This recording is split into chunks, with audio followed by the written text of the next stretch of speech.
Grilhões Partidos, pelo Espírito Manuel Filomeno de Miranda, psicografado por Divaldo Pereira Franco. 280, abre aspas. De que natureza são as relações entre os bons e os maus espíritos? Os bons se ocupam em combater as más inclinações dos outros, a fim de ajudá-los a subir. É sua missão. Fecha aspas. Livro dos Espíritos, parte 2, capítulo 6. 19. Revelações surpreendentes. Um frêmito percorreu os companheiros colhidos pela surpresa. Quem se pode considerar ditoso, realmente ditoso, por enquanto? Retrucou inspirado o diretor. Só os bem-aventurados que se doaram à felicidade dos outros podem fruir essa recompensa, não nós. Eu, porém, sou infeliz, porque odeio e quero odiar, pois não sei outra coisa fazer. O ódio é desvio, não estrada. É o amor revoltado, não a saúde. É brasa viva queimando a quem o retém. Nenhuma ofensa merece a resposta do ódio, antes o revide pelo perdão. Odiar é do instinto, perdoar é da razão. Não por mim, que sou ignorante, fui enganado, sou um animal. Enganado, meu amigo, está quem ilude. Toda vítima, hoje ou mais tarde, é abençoada, não o algoz. Não te cremos um animal, não, no sentido que desejas dar à palavra. A vítima, porém, recorda o que sofreu, qual o animal que foi ferido. Porque te agrada sofrer, e como preferes não te libertares da doença para a paz da saúde, não será fácil ajudar-te. Pergunte-lhe, estertorou quase a chorar, pergunte-lhe se recorda de mim. Claro que não recorda, estamos em planos diferentes da vida, ele não te vê, não sintoniza contigo, envolvido pela densidade da matéria. És desencarnado. Nem todos te podemos ver, embora muitos te possamos sentir e até sofrer-te, qual ocorre com Esther.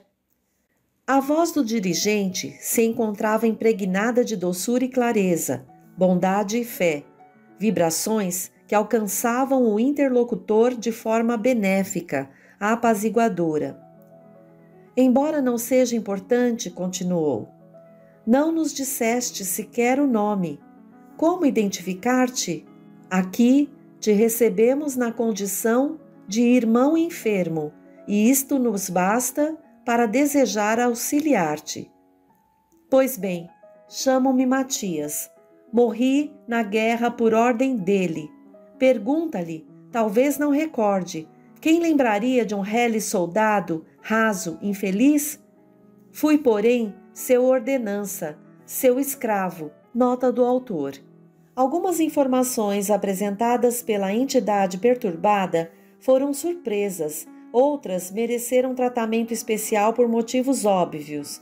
Algumas opiniões sobre o purgatório, inferno, são decorrência do estado mental e da antiga confissão religiosa da mesma personagem.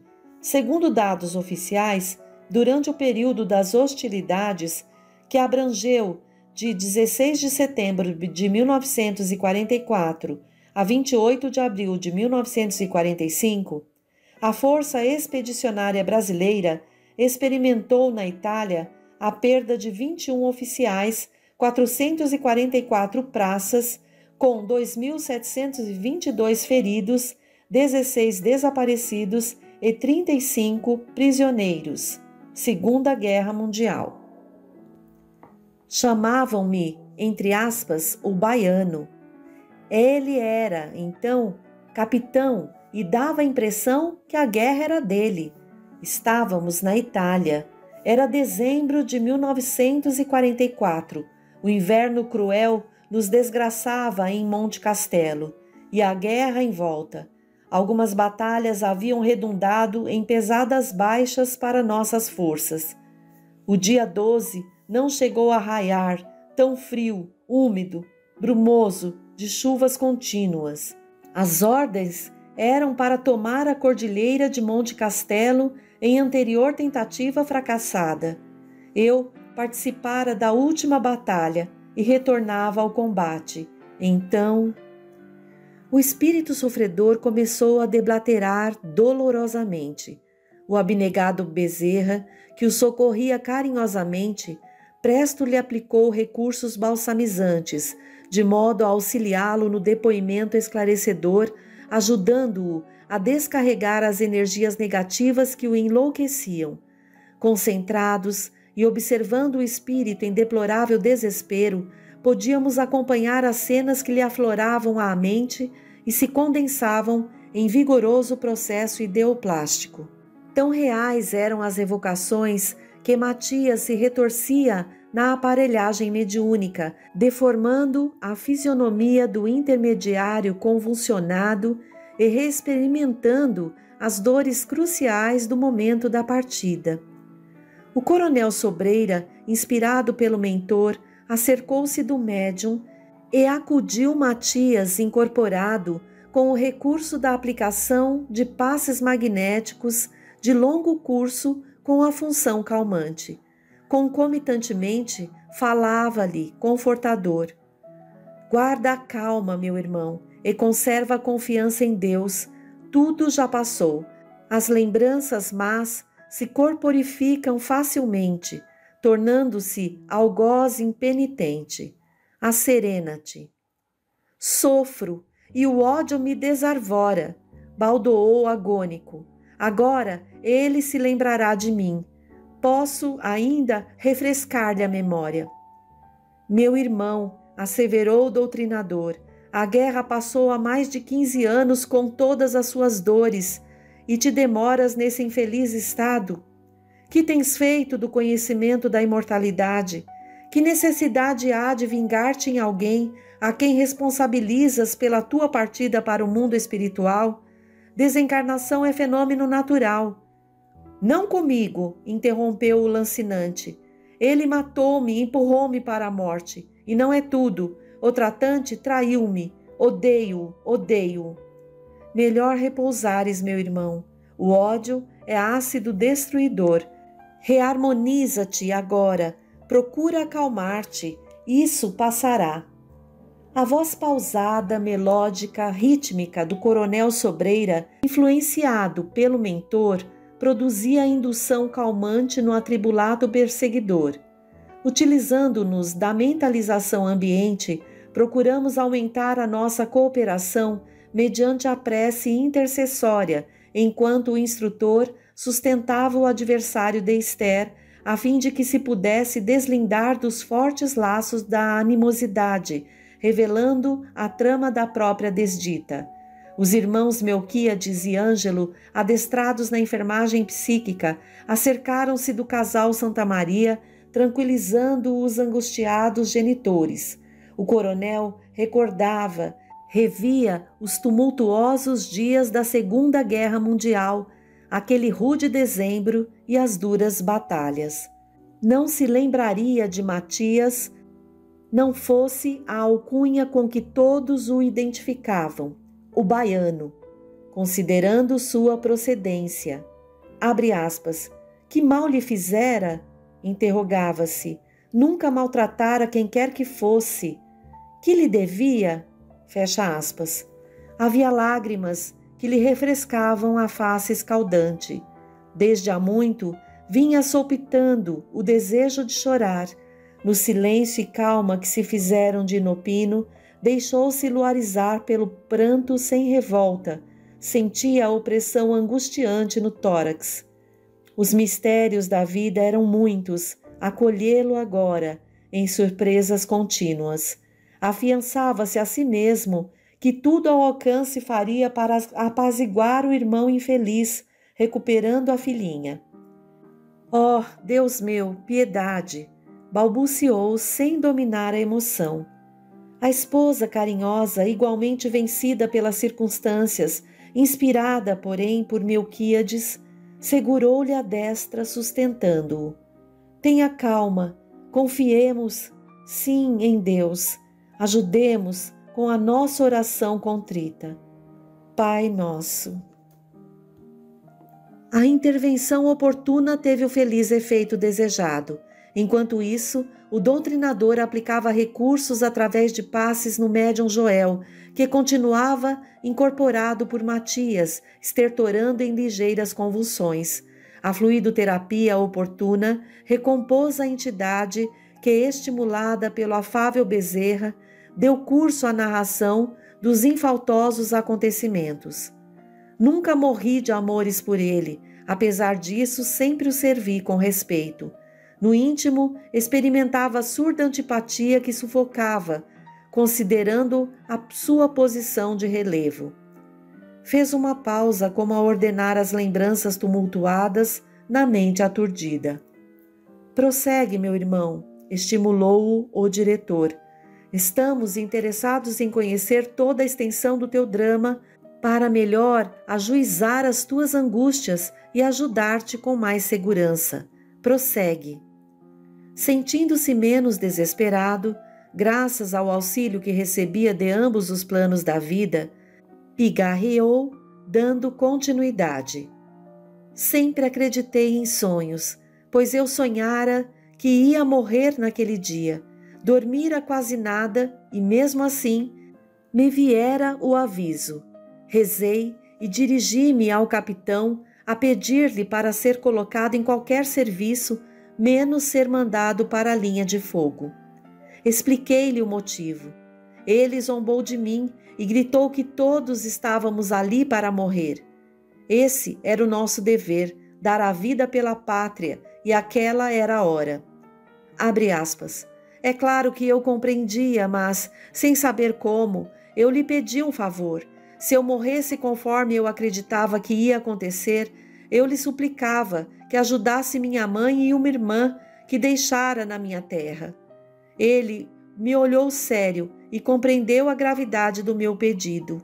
Prometeu o que faria. Anotou meu número de identidade, o endereço da minha família. Foi um momento solene para mim. Fecha aspas. Voltou a ser acometido pela asfixia, pelo desespero. As amargas, como as ditosas lembranças que se cultivam, são transformadas em algemas ou asas para quem as vitaliza. Assim, Matias sofria a injunção das malévolas ideias do ódio e das recordações penosas que o ulceravam cada vez mais, sem lenir-se com a oração, a esperança ou o otimismo em relação ao futuro. O doutrinador atento acudiu-o, concitando: narra sem paixão, meu amigo. Recorda sem ódio. Experimenta expor com lealdade para rever melhor as ocorrências sucedidas. Não estás aqui a sós. Sim, o anjo bom me olha e concorda que eu fale. Abre aspas. Pois bem, segui e tombei. Não há palavras para exprimir o que me aconteceu. Nunca soube realmente como foi. Era somente a zoada na cabeça, a dor, o sangue a jorrar, a agonia, o clarão e a morte. O clarão e a zoada. Perdia a consciência para acordar na mesma desgraçada situação. Gritava e outros gritos abafavam o meu. Segurava os pedaços do corpo que estourara. Não sei, não sei. Durou a eternidade. Um dia, quando? Não sei quando, ouvi um choro e meu nome sendo chamado. Tudo em mim eram dores e eu era frangalhos. Alguém me chamava com tanto desespero que me despertou, me arrastou. Subitamente, vi de joelhos minha mãe gritando por mim. Ninguém pode avaliar o que foi isso. Corri para ela cambaleante. Respondi-lhe: estou vivo, mamãe. Estou doente, mas não morri. Ela não me ouvia. Eu a sacudi então. Gritei mais. Desesperei-me e nada. Ataquei os transeuntes para que lhe dissessem que eu estava vivo. Tudo inútil. Fiquei pior. Ela falava em pranto. Ó Senhor, Se meu Matias fosse vivo, nós não estaríamos nesta miséria, nem eu, nem Josefa. Josefa era minha irmã. Onde andava? Notei que minha mãe tornara-se uma sombra do que eu deixara, embora fosse ela mesma. E Josefa? Passei a deblaterar na esperança de que ela me ouvisse. Tudo isso na rua. O que aconteceu foi superior à minha capacidade de entender. Não sabendo o que se passava comigo, já que eu estava vivo, senti-me arrastar por desconhecida força e deparei-me numa casa de cômodos, próxima ao cais do porto. Mulheres andrajosas, descabeladas, ferozes, brigavam e xingavam numa desenfreada perdição. Era uma casa de pecado. Subi as escadas impelido por uma desesperada busca. Parei num quarto, que era mais um chiqueiro, e dali, olhando o mar, estava minha irmã. Crescera, mudara tanto. Dela, somente os grandes olhos, negros, tristes, e os cabelos. Não podia ser. Às minhas dores se juntavam agora novos horrores. Ela chorava e devia estar pensando em mim. Eu sentia pelo coração que ela me chamava com saudade, com mágoa, e tossia. Transparente e fraca, quase a desfalecer, deixava as lágrimas caírem. Aproximei-me, toquei-a também em pranto, sem forças. Ela estremeceu. Chamei-a. Ela ficou com um olhar de louca, agitou-se enquanto eu a chamava. Creio que me ouviu, porque deu um grito e saiu a correr. O alvoroço tomou conta do lupanar infeliz. Então, minha irmã estava ali. Não suportei e desmaiei. Fecha aspas. Matias chorava copiosas lágrimas, vertidas em lava do íntimo excruciado. Estávamos comovidos. Toda dor inspira compreensão fraternal, piedade. As dilacerações selvagens, apesar da rudeza, produzem compreensíveis amarguras. O doutrinador e a equipe de encarnados escutavam-no com simpatia, envolvendo-o em eflúvios de cordial e sincera compaixão que o reconfortavam. Amparado, em clima de real estima, entre aspas, o baiano, prosseguiu narrando. O tempo era sempre sem fim, quando despertei lentamente, sem saber onde estava. As vagas recordações fizeram-me refletir. O que eu sofria no corpo e na alma, não tenho como dizer. Abre aspas. Na balbúrdia em volta, dei-me conta de que uma chusma de desordeiros da mais baixa classe zombava de mim com doestos e gargalhadas ensurdecedoras. As duras penas, por eles descobri que morrera. Aquilo que eu sofria e ainda sofro era a morte. Que horror tomou conta de mim. Não foi fácil acostumar-me com a ideia. Encontrava-me como quem irá morrer e já fora vítima da morte. Você entende? Fecha aspas. Claro, meu amigo, redarguiu compreensivo o coronel Sobreira. Quando vivemos para o corpo, temos muita dificuldade em deixá-lo. Nossos hábitos são nossa vida. Continua, porém, deixando que até a última gota se derrame o veneno que te vence, a fim de conheceres a madrugada que já te está raiando em nome do dia novo de repouso e alegria. Na minha mente, voltou a expor, procurava encontrar a ordem das coisas. Embora sofrendo a impiedade daqueles infelizes piores do que eu, porque eles não eram tementes a Deus, blasfemavam enquanto eu estertorava. Fui-me ajustando à ideia e compreendendo por que mamãe não me vira. E a fome, a sede que eu sofria, a morte não acaba com tudo. Com o tempo, quanto tempo, inteirei-me daquela triste convivência do que era morrer, e que ali estávamos no purgatório a caminho do inferno. Quem tivesse dívidas, que logo as cobrasse, até o momento em que viriam os encapuçados, selecionar os que podiam ficar e os que deviam partir para as mãos de Satanás. Muito vagarosamente consegui ordenar as lembranças. Nessa ocasião foi que me recordei do capitão. Teria morrido? Se minha família enfrentava tal penúria, certamente ele morrera, sem poder fazer nada. Meu pensamento se cravou nele. Onde andaria? Como saber? Atormentado por essa dúvida, se ele estava morto ou vivo, o ódio me ia dominando. Se estivesse vivo, ele me havia traído. Fecha aspas. Houve uma pausa. A narrativa chegava ao seu ponto culminante. Matias prosseguiu, a voz se alterara, a respiração voltara à dificuldade. O mentor acolitava-o, socorrista.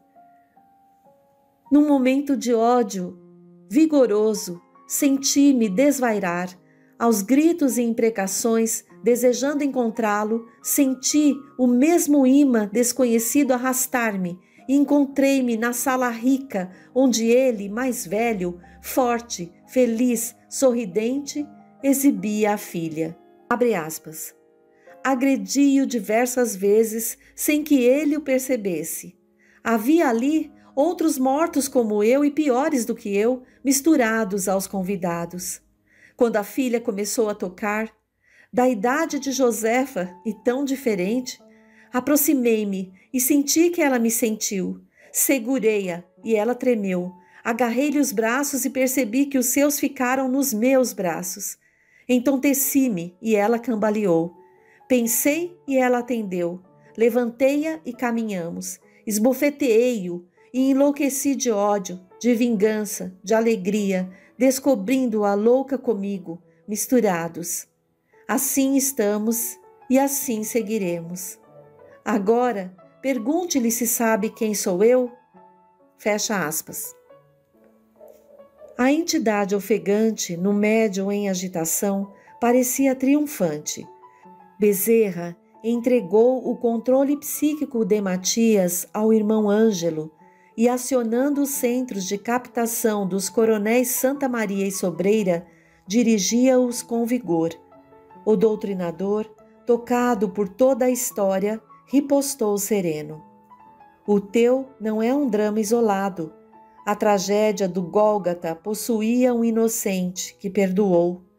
Tu, que também és culpado de toda a ocorrência, e dizes-te, abre aspas, temente a Deus, fecha aspas. No entanto, te alegras promovendo sofrimentos. O desespero do teu próximo acalma a tua agonia? A pobre Esther enlouquecida recupera Josefa perdida? A angústia de Dona Margarida diminui a pobreza de tua mãe? Não estás vingando-te, estás mais destruindo e destroçando os teus. Tu não amas a família, nunca a amaste. A palavra bem posta e as interrogações oportunas desarmavam o vingador. Amo, sempre amei os meus, revidou algo possesso. Quem ama auxilia na dor, não foge para cometer crimes e negar assistência. Será amor deixar a irmãzinha num prostíbulo a fim de levar outra jovem ao hospício? Que diferença há entre aquele que corrompeu Josefa e tu que infelicitas Esther? Eu faço justiça. Não confundas justiça com indignidade e covardia moral, atacando nas sombras. Se amasses verdadeiramente aos teus, procuraria socorrê-los, deixando que Deus cuidasse dos demais, porquanto Ele é o Pai único de todos. O espírito começou a chorar diferente pranto. Nesse instante, o diretor, dirigindo-se ao amigo, sob o telecomando do instrutor, sugeriu: Deseja falar-lhe, Constâncio? Tem algo a dizer? Na casa de Jesus, todos se podem expressar, confiantes. Sim, respondeu com hesitação na voz o coronel Santa Maria. Eu gostaria de poder dizer quanto estou também sofrendo. Sou réu, não de um crime conscientemente praticado. Recordo-me do irmão Matias, que serviu comigo. Jamais desejei trair, desconsiderar.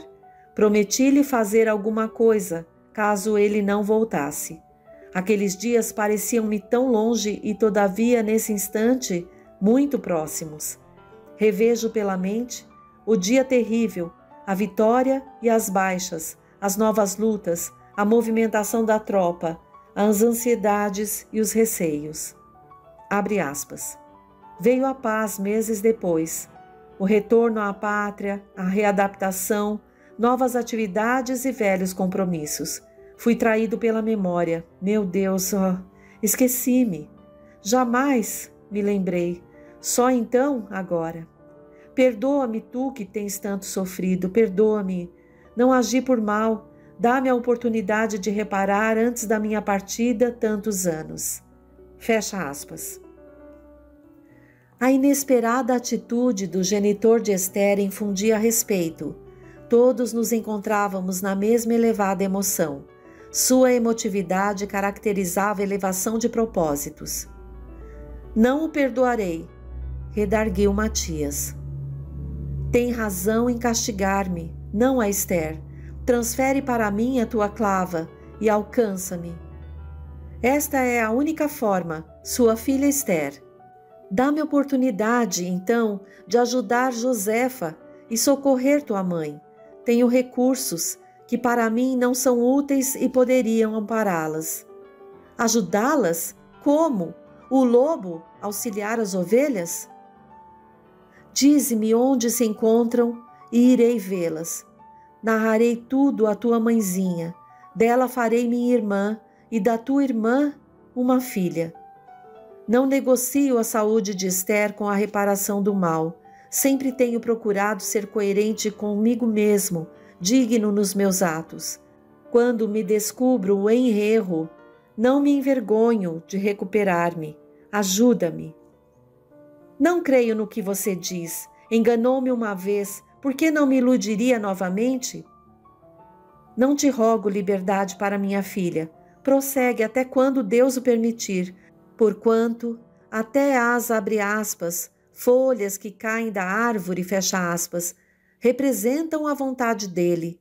Como hoje soa o meu dia, virá também o teu. Experimenta, Matias. Tu que sabes quanto macera a dor, ajuda-me. A grandeza da cena, o elevado desejo de reparação, criavam um magnetismo ambiente de alta vibração. Após alguma reflexão, o espírito indagou: como fará? Tu me dirás em que cidade, em que rua, se possível, e eu cuidarei do restante. Veremos então. Vivem na cidade do Salvador, a rua. Os detalhes apresentados ensejavam maiores reflexões. Deus te pague e perdoa-me se possível, concluiu o coronel Santa Maria, de voz embargada. O doutrinador indagou: então, não assumo qualquer compromisso, o problema é dele. Demais estou muito cansado. Tudo isso me faz padecer demasiadamente. Procura então repousar. Pensa em dormir. Dormir. Enquanto isso, atendendo ao alvitre do diretor espiritual, acorria a cooperar na indução hipnótica do comunicante, desligando-o com especial carinho dos liames que o prendiam ao médium Joel em profundo transe inconsciente. Ato contínuo, através da psicofonia de Rosângela, o sábio instrutor procedeu às diretrizes finais antes do encerramento dos trabalhos. Nosso irmão Matias elucidou após as palavras iniciais.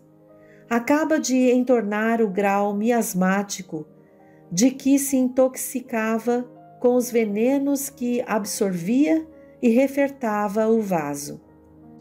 Como se faz necessário punçar o abscesso para drená-lo, restabelecendo a vitalização das células e evitando que apodreçam. Indispensável que, em momentos próprios, se deixem que extravasem das infecções morais a purulência e a vasa pestilencial depositadas no espírito lúrido, vencido. Abre aspas. Graças ao Senhor, iremos colimando resultados felizes, o esclarecimento com a paz do nosso irmão desditoso e o reequilíbrio mental com a saúde da nossa Esther.